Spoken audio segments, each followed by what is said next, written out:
Hello दोस्तों, आज हम पॉलिटी का एक बड़ा अच्छा चैप्टर जो है वो कवर करने वाले हैं इस वीडियो में। रिट्स। ओके, कौन कौन सी रिट हैं, और हिंदी और इंग्लिश में सेम रहेगा रिट ये। ओके, हिंदी में जो है वो इस तरीके से लिखा जाता है रिट। ओके, सेम रहेगा। और ये है कि कौन देगा इसको। ओके, रिट्स को जो है कहाँ से आती हैं, ये क्या करती हैं, क्या काम है इनका अपनी पॉलिटी में, इसके रिगार्डिंग जो है वो कंप्लीट एक वीडियो हम आज इसमें कवर करने वाले हैं। तो होप आपको अच्छी लगेगी, और अच्छी लगे तो लाइक कीजिएगा, चैनल को सब्सक्राइब कीजिएगा। तो स्टार्ट करते हैं जी आज की वीडियो। जो रिट्स हैं ये होती क्या हैं। Okay, for enforcement of the fundamental right the judiciary has been armed with the power to issue the writs. मतलब जुडिशरी के पास एक स्पेशल पावर होती है। क्या बोला जी मैंने? जुडिशरी के पास, अपने जो कोर्ट हैं उनके पास एक स्पेशल पावर होती है ये। ओके, किस चीज़ की पावर होती है? रिट्स की। तो ये पावर करती क्या है? ये करती है जी, अगर किसी भी व्यक्ति को ऐसा लगता है कि मेरे फंडामेंटल राइट्स का वायलेशन हो रहा है, तो अगर वो वहाँ पे जाता है कोर्ट में, तो कोर्ट वहाँ से रिट जो है वो पास करती है और उसके फंडामेंटल राइट्स को वायलेट होने से बचाती है। तो रिट्स का काम है जी फंडामेंटल राइट को बचा के रखना। फंडामेंटल राइट के लिए जो है वो रिट्स हैं। अब रिट्स तो हैं ये। ओके, अब इनको अगर ये कोर्ट है तो कौन सी कोर्ट जो है इनको लागू करेगी, इनका आदेश देगी। ओके, इनको इशू करेगी। The power to issue these writs for the enforcement of the fundamental right is given by the constitution to the supreme court and the high court. याद रखना है, सुप्रीम कोर्ट और हाई कोर्ट ही writs को issue कर सकते हैं। Okay, supreme court and high court ही रिट को इशू कर सकते हैं, जारी कर सकते हैं। और अगर मैं सुप्रीम कोर्ट की बात करूंगा तो किस आर्टिकल में है ये? आर्टिकल 32 में। और हाई कोर्ट किस आर्टिकल के तहत इसको जो है लागू करेगा, इशू करेगा? 226 में। अब आपको एक चीज़ यहाँ पे ध्यान रखनी है कि जो आर्टिकल 32 है, आर्टिकल 32 किसके अंडर में अंडर में आता है? फंडामेंटल राइट के अंडर में जो है 32 आर्टिकल आता है। और इसी 32 आर्टिकल के अंडर में सुप्रीम कोर्ट की रिट्स आती हैं। इसका मतलब ये है कि सुप्रीम कोर्ट की रिट्स जो है हमारा फंडामेंटल राइट हैं। हाई कोर्ट की रिट्स हमारा फंडामेंटल राइट नहीं है। ओके, हम फंडामेंटल राइट के तहत सुप्रीम कोर्ट जा सकते हैं, फंडामेंटल राइट के तहत हाई कोर्ट नहीं जा सकते। ये बात याद रखनी है। आर्टिकल 32 और 26 में ये डिफरेंस बड़ा आ जाता है। ओके, याद रखनी है ये चीज़। चलिए आगे हम चलते हैं। तो supreme court has the power to issue writs only for the purpose of enforcement of the fundamental rights, whereas under 226 high court can issue writs for the purpose of enforcement of fundamental right and or for the readdress of any other injury or illegality। इसका मतलब ये है, अब देखो, अगर Ritz इन्होंने अगर दे ही रखी है, ओके जी, चलो रिट्स दे दी हमने, पावर दे दी आपको, तो सुप्रीम कोर्ट बहुत था, हाई कोर्ट को देने की क्या ज़रूरत थी? सुप्रीम कोर्ट ही बहुत था ना। बट ये हुआ कि सुप्रीम कोर्ट सिर्फ रिट्स जो आपको प्रोवाइड करेगा वो फंडामेंटल राइट को बचाने के लिए ही प्रोवाइड करेगा सुप्रीम कोर्ट। अगर इससे अदर कुछ भी ऐसी ड्यूटी है कि वहाँ पे लग रहा है कि यहाँ पे रिट्स की ज़रूरत पड़ी है, तो वहाँ पे इशू कौन करेगा जी? आर्टिकल 226 के तहत हाई कोर्ट। ओके, तो फंडामेंटल राइट्स के ऊपर ही सिर्फ रिट्स अगर देनी है तो सुप्रीम कोर्ट। अगर इससे हट कर के भी कोई दूसरा एक कोई भी लॉ है, कोई भी कानून है, और उसके रिगार्डिंग जो है एक रिट्स देनी है, तो रिट उसमें कौन देगा जी? हाई कोर्ट देगा। सुप्रीम कोर्ट के पास पावर ये नहीं है। ओके, इसका मतलब ये नहीं हुआ कि हाई कोर्ट सुप्रीम कोर्ट से ऊपर है। हाँ, हम ये बोल सकते हैं कि हाई कोर्ट की जो पावर है वो वाइड है ना कि ऊपर है। ओके, इसका दायरा बड़ा है, बड़ा नहीं है, दायरा बड़ा है, चौड़ा दायरा है। ओके, ये याद रखना है, वाइड है। और उसके बाद हम बात करते हैं, Supreme Court can issue writs against any person और any government within the territory of India. Supreme Court जो है अगर रिट्स भी लगाएगा, इशू करेगा, किसके अगेंस्ट करेगा? या तो किसी पर्सन के या फिर किसी गवर्नमेंट के। स्टेट को भी ये ऑर्डर दे सकता है, पर्सन को भी। अगर हम हाई कोर्ट की बात करते हैं, issue against a person, government और other authority only if they are located within the territorial jurisdiction of the high Court. High Court जो है वो किस किस को ये रिट इशू कर सकता है, किस किस के अगेंस्ट? ये कर सकता है जी किसी भी पर्सन के, किसी भी गवर्नमेंट के, या फिर किसी भी अदर अथॉरिटी के, जैसे कि एनजीओ हो जाती हैं, ओके, और भी बहुत सी ऐसी हैं अथॉरिटी हैं, तो उनके खिलाफ, उनके against high court writ issue करता है। सुप्रीम कोर्ट करेगा सिर्फ पर्सन और गवर्नमेंट के, हाई कोर्ट करेगा person, government plus other authority, ये याद रखना है, ओके। तो हमको यहाँ से ये पता चला कि जो रिट्स हैं वो स्पेशल पावर हैं, किसके पास हैं? वो high court and supreme court के पास है। फंडामेंटल राइट को बचाती हैं। अगर कोई भी वायलेट करता है तो उसको बचाने के लिए, उसके फंडामेंटल राइट को बचाने के लिए रिट जो है इशू की जाती है उसके अगेंस्ट। और ये अगेंस्ट में जो है वो कोई भी पर्सन हो सकता है, कोई भी गवर्नमेंट हो सकती है, कोई भी लोकल अथॉरिटी हो सकती है, कोई भी हो सकता है, उसके अगेंस्ट जो है वो रिट पास की जाती है। अब ये रिट्स हैं कौन कौन सी, इनको अब हम जो है वो पढ़ने वाले हैं। चलिए सबसे पहले हम बात करते हैं, हमारे पास वैसे टोटल जो है वो 5 रिट्स होती हैं। सबसे पहले हैं हेबियस कोर्पस, ओके, इसको कहीं जो है दूसरे नाम हेबियस कोर्पस भी इसको जो है बोलते हैं, वो प्रोनाउंसिएशन है, आप उसको देख लेना, ओके। मैं इसको हेबियस कोर्पस बोलूँगा। एंड अब इसके बारे में हम बात करते हैं हेबियस कोर्पस, ओके। तो इसका मतलब क्या है? इसका मतलब होता है हैव द बॉडी। यहाँ पे मैं लिख देता हूँ have the body. Habeas corpus का मतलब है have the body. Writ of habeas corpus calls upon the person who has detain another to produce the latter before the court. अब ये है, अगर कोई भी व्यक्ति कस्टडी में लिया जाता है, कोई भी व्यक्ति कस्टडी में लिया जाता है, तो वो तब वहाँ से जो कोर्ट है वो हैबियस कोर्पस रिट जो है वो इशू करती है कि आपको ये बॉडी कोर्ट में जो है लेकर के आनी है। वहाँ पे हम देखेंगे कि आपने ये प्रोसीजर एस्टेब्लिश बाय लॉ के तहत जो है अरेस्ट किया है या फिर इलीगल है ये, ओके। तो हेबियस कोर्पस कहाँ की जाती है? जहाँ पे पर्सन को डिटेन किया जाता है, कस्टडी में लिया जाता है, तो उस कस्टडी को फिर हेबियस कोर्पस अगर रिट उसके अगेंस्ट में आती है तो फिर वो उसको जो है कोर्ट में लेकर के आना होता है, और फिर कोर्ट वहाँ पे डिसाइड करती है कि आप इस बॉडी को रख सकते हो। बॉडी का मतलब पर्सन को, ओके, कोई डेड बॉडी नहीं है, पर्सन को रख सकते हो और not, okay. In order to let the court know on what ground he has been confined and set to him free if there is no legal jurisdiction for the imprisonment। तो court को ये बताना पड़ता है कि इसको हम रख सकते हैं या फिर नहीं, मतलब कोर्ट ही डिसाइड करेगी, ओके, कोर्ट ही डिसाइड करेगी कि पुलिस इसको रखेगी और नॉट, ओके। तो हेबियस कोर्पस जो है इसके बारे में होता है। Habeas corpus words literally means to have a body, किसी के भी पास जो है वो बॉडी हो सकती है। अच्छा, अब ये जो है वो किस किस के खिलाफ हो सकता है? रिट्स में be address to an official और a private person who has another person in his custody. ये जो है किसी भी ऑफिशियल के भी हो सकता है। ऑफिशियल का मतलब है जैसे कि पुलिस ने जो है कोई पर्सन को जो है कस्टडी में लिया है तो उसको कोर्ट के सामने लेकर के आना जरूरी है, या फिर कोई अनदर पर्सन का मतलब कोई भी एक प्राइवेट पर्सन मतलब कोई भी किसी को जो है अरेस्ट कर देता है। सपोज किसी ने किसी के पैसे देने हैं, अगर उसने उसको जो है वो अमाउंट नहीं दिया, वो उसको उठा करके ले आया, हेबियस कोर्पस रिट जो है उसके अगेंस्ट लग सकती है। उसको दिखाना पड़ेगा कोर्ट को कि आप इसको क्यों रख रहे हैं, ओके।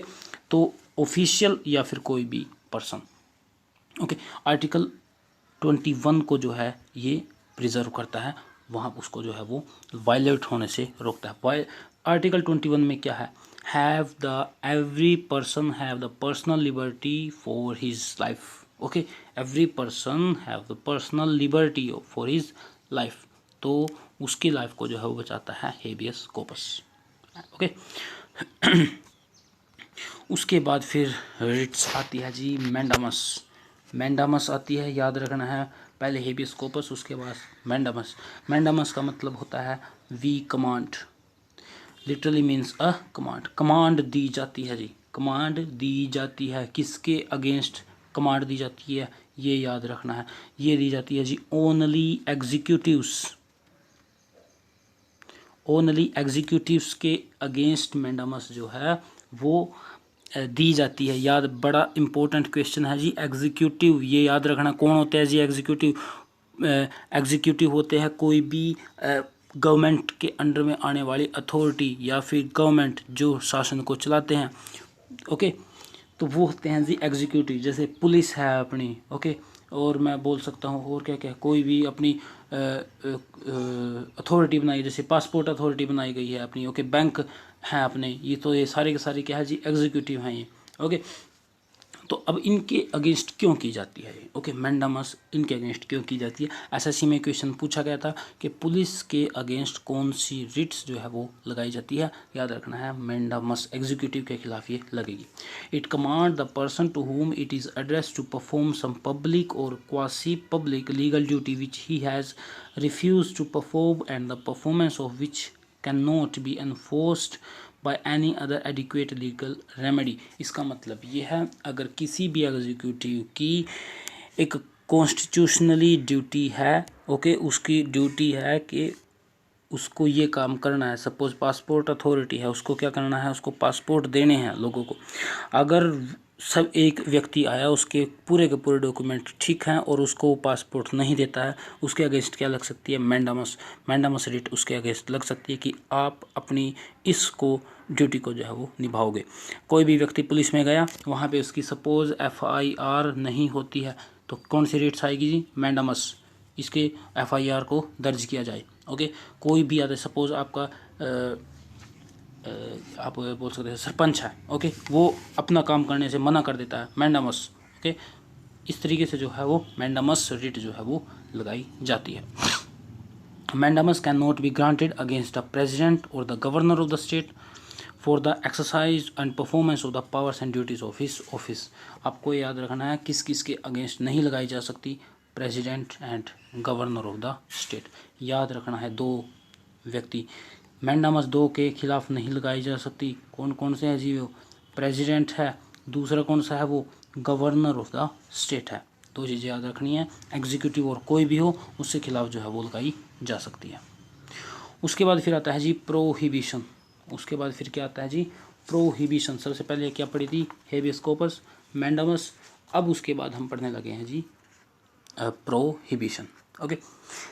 तो प्रोहिबिशन किससे जुड़ा हुआ है जी? प्रोसीडिंग से, ओके। प्रोहिबिशन एंड सर्शोररी जो है वो दो हैं, बिल्कुल पास पास हैं ये, इनमें डिफरेंस करना बड़ा मुश्किल है, बट हम आपको बताएंगे कि किस तरीके से डिफरेंस करना है। प्रोहिबिशन, प्रोहिबिशन से आप प्रोसीडिंग याद रखें, प्रोसीडिंग, स्टार्टिंग में इसके प्रो है, प्रोसीडिंग के भी स्टार्टिंग में प्रो है। तो होता क्या है, कोई भी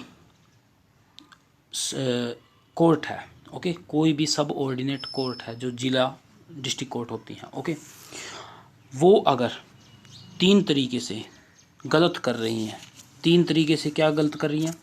या तो अपना जो जुरिडिक्शन है वो एक्सीडिंग जुरिडिक्शन दे रही हैं, मतलब जहाँ पे उनको नहीं देना है वहाँ पे वो अपना जुरिडिक्शन दे रहे हैं। सपोज कोई केस जो है वो केरला में होता है और पंजाब की जो कोर्ट है वो वहाँ पे जो है वो अपना फैसला सुनाती है, तो ये क्या है? एक्सीडिंग जुरिडिक्शन है, ओके। या फिर कोई कोर्ट किसी केस के अगेंस्ट कोई फैसला नहीं सुनाती है, नो जुरिडिक्शन।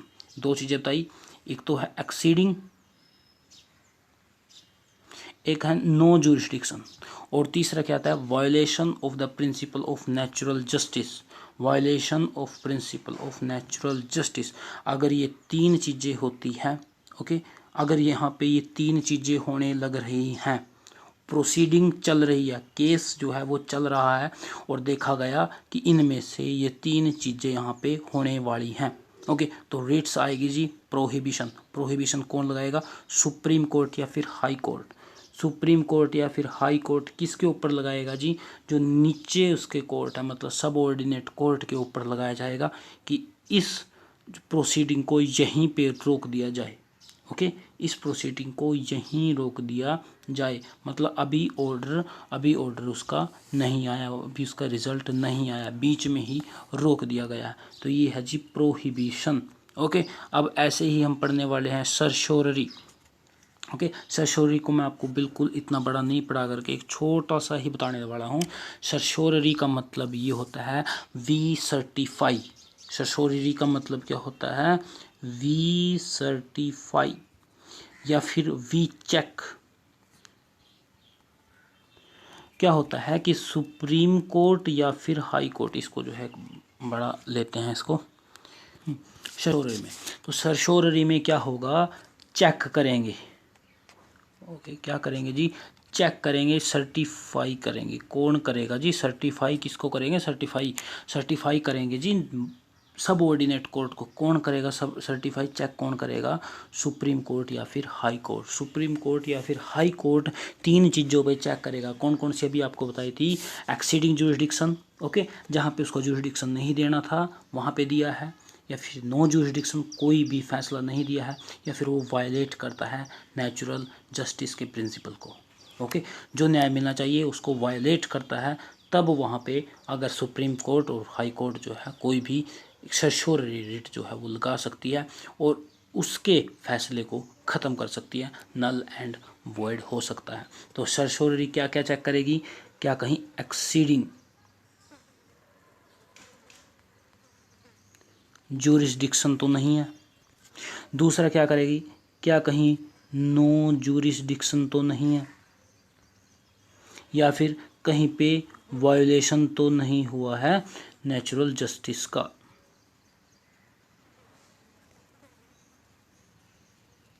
अगर ये तीनों काम में से कोई एक काम भी होता है और यहाँ पे ऑर्डर आ चुका है, इससे पहले प्रोहिबिशन था, प्रोसीडिंग था, अभी ऑर्डर नहीं आया था, बीच में ही रोक दिया, इन तीन चीज़ों को देख करके प्रोहिबिशन लगाया, रोक दिया। सर्शोररी में क्या है? जो डिसीजन है वो ऑलरेडी आ चुका है आफ्टर द ऑर्डर।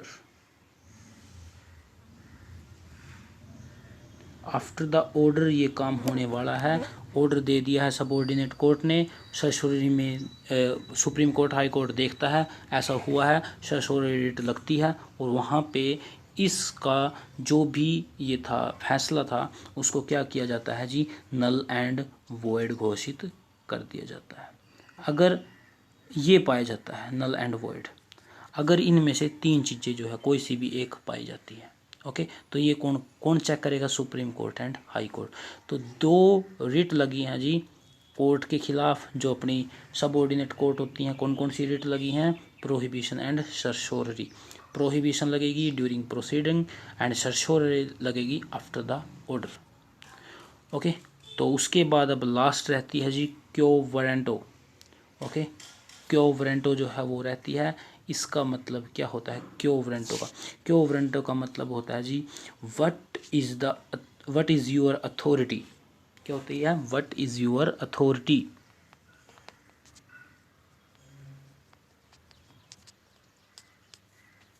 यहाँ पे मैं आपको समझाने वाला हूँ। Quo warranto is proceeding whereby the court inquire into the legality of the claim which a party assert to a public office and oust him from it enjoyment if the claim is not well found. अब क्या है? ये लगाई जाती है जी किसी भी executive के खिलाफ। ओके, ये लगाई जाती है जी एग्जीक्यूटिव के खिलाफ, चाहे उसमें मिनिस्टर है, पुलिस है, आईएएस है, कोई भी है उसमें। ओके, कोई भी एक टीचर है, कोई भी एक पर्सन जो एग्जीक्यूटिव मतलब एक शासन व्यवस्था में अपना एक हिस्सेदारी जो है वो देता है, उसमें क्या है? उसको वो चेक करते हैं, उसकी अथॉरिटी को वो चेक करते हैं कि अपनी एलिजिबिलिटी को आप प्रूव कीजिए। ओके, अपनी एलिजिबिलिटी को आप प्रूव कीजिए। उसकी लीगैलिटी क्या है? मतलब क्या वो आईएएस बनने के लायक है, क्या उसकी जो क्वालिफ़िकेशन है वो उसके रिगार्डिंग है, अगर कहीं पे कुछ कमी तो नहीं है। कोई भी व्यक्ति पुलिस में लगता है तो क्या उसके पास जो जो उसकी एलिजिबिलिटी थी उसने वो पास की है, या फिर किसी और तरीके से लगा है, तो उसके अगेंस्ट क्या लगाई जाती है जी? को वारंटो। याद रखना है ये। ओके, को वारंटो याद रखना है। किसके अगेंस्ट? एग्जीक्यूटिव के अगेंस्ट जो है वो लगाई जाती है।